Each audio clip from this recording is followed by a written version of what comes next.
те молам се, оне професор со 10-0 прозекта не се споредија, нели? Ја одам да зборам дека тој човек е многу слаб правник, значи секој може да седне и да набуба, особено кога студираш 9 години како што он студирал, а студирал 9 години, тоа да го знаеш и да го провериш овој факт, ако не ми веруваш, меѓутоа 9 години, да.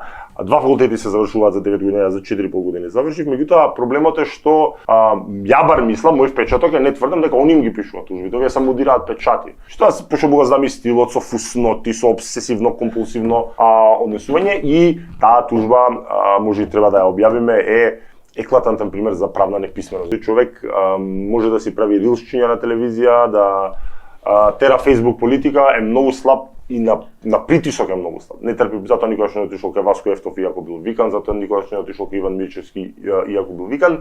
Не иде на несигурно. Ја можам да доам дали ќе ми пратиш прашање, нема ми пратиш прашање, да ми кажеш на кои теми, нема проблем, фристайл, и се снаоѓам под притисок, тој човек на притисок значи не. Видимо ги сите гостувања, све секој што му ги да ми извиниш тама на тестисите, нема незгодни прашања. Еднаш ја му се уклучив на чет, тоа беше 2-3 дена пред избори на Инфомакс. Значи човекот изреагира многу прво ниско, почна мајка ми да спомнува кога што е почината и почна да ми ги да ги вулгаризира моје вработени, демек биле девојчиња или не знам што. И затоа сме на суд. Сега сме во февруари, ја го тужам за клевета.